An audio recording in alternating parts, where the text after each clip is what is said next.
Fala pessoal, tudo bem com vocês? Hoje nós vamos estudar o fundo imobiliário VGHF11, fundo que está sendo negociado a R$ 9,20. Então é um valorzinho bem acessível para o investidor que está iniciando, que não quer arriscar muito dentro da renda variável. Então compra uma cotazinha, coloca lá e vê aí no longo prazo, percebe ao passar dos tempos a volatilidade dos fundos imobiliários, da renda variável como um todo, então já não arrisca tanto. Preço sobre valor patrimonial dele 0,99, o fundo está sendo negociado dentro do seu valor justo com 1% de desconto.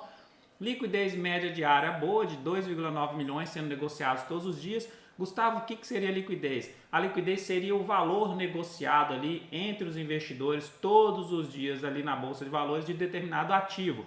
Então, caso o fundo imobiliário ou a ação tenha uma liquidez muito baixa de R$100 mil, R$50 mil, você, caso precise vender as suas cotas, dependendo da quantidade de cotas que você tem, você não consegue vender no mesmo dia. Então, isso aí seria uma liquidez ruim baixa. Agora, com um valor de quase R$3 milhões, você com 10 mil, 20 mil, 30 mil investido no fundo imobiliário, você consegue desfazer das suas cotas rapidamente, beleza?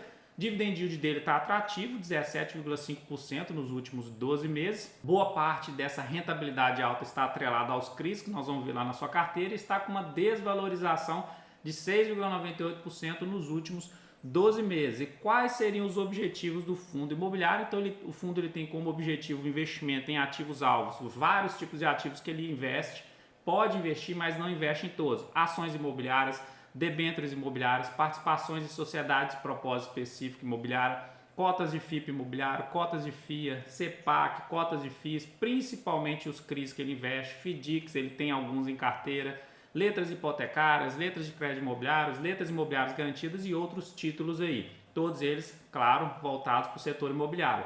Taxa de administração de 0,90% ao ano sobre o patrimônio líquido do fundo e taxa de performance de 20% sobre o que excedeu o IPCA mais a média do yield anual do IMAB 5 no semestre civil anterior. Ele é um fundo que começou a ser negociado em 2021, então é um fundo novo no mercado, a gente tem que ir com cautela porque a gente não tem um passado histórico para a gente poder estudar e enxergar os padrões. Beleza? Se estiver gostando do vídeo, já dá aquela curtida aí e já aproveita e se inscreva no canal. A alocação por ativos dele hoje 61% estão em CRIs, 6,2% em FDICs, 24,1% em fundos imobiliários, 5,4% em ações e pequenas participações para as outras classes de ativos. Então a rentabilidade dele hoje alta está mais atrelada aos CRIs aqui e aos FDICs. A alocação por indexador dos CRIs, então 23,8% está no IPCA, 41,1%, a maior parte da sua carteira está atrelada ao CDI, 30,5% ao IPCA, mas apenas a variação positiva, e aqui 4,6% ao IPCA, variação positiva com compensação. Ele possui duas estratégias de investimento, uma estratégia de valor e a outra estratégia de renda. O que significa essas duas? A estratégia de renda é comprar ativos, e esses ativos vão gerar renda mensal. Ele pega essa renda mensal e distribui para os seus cotistas através dos dividendos, através dos aluguéis. Então, a maior parte dela, 79,4% da carteira do fundo, está alocada aí na estratégia de renda. E a estratégia de valor, 20,6%. E o que seria isso? Ele gestor enxerga oportunidades no mercado, que os ativos específicos ali sendo negociados abaixo do valor que ela acha que é justo, vai lá, compra, espera o mercado reagir, aí esses ativos reagem, crescem, valorizam, eles vendem lá e distribuem esse lucro para os acionistas. Então temos 20,6% e principalmente nas ações, que nós vamos olhar quais são, nos FDICs e na sociedade de propósito específico. A estratégia de rendimento aqui da renda dele, boa parte está aí nos CRIs, nos FIIs e em alguns FDICs, beleza?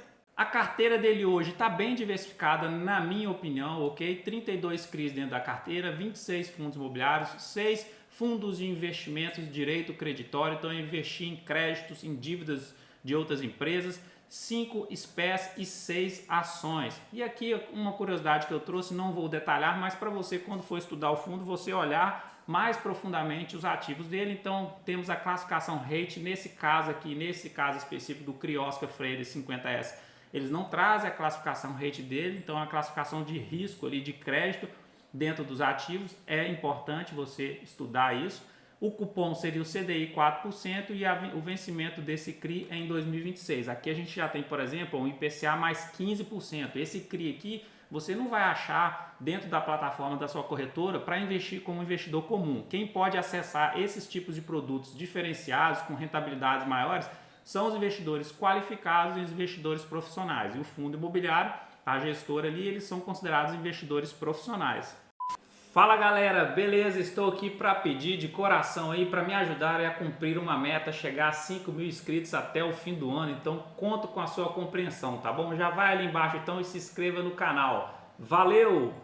As ações que ele possui hoje em carteira são essas aqui, todas elas eu olhei lá no gráfico, nenhuma delas se recuperaram ainda da queda da pandemia e hoje estão mais lateralizadas e algumas ainda continuam na tendência de baixa. Então aqui seria uma das partes aí, um dos ativos que a gestora está enxergando como oportunidade de valor no crescimento no médio e longo prazo, ok? Quando essas ações se valorizarem, aí a gestora pode ir lá vender parte delas e distribuir esse ganho de capital entre os cotistas. O fundo, desde quando ele começou a ser negociado na bolsa, ele entregou uma rentabilidade, na maior parte das vezes, vamos dizer assim, acima de 1%, então uma rentabilidade bacana. Só em 3 meses aqui no início de 2021 e esse mês de setembro de 2022, que ele entregou uma rentabilidade abaixo de 1%.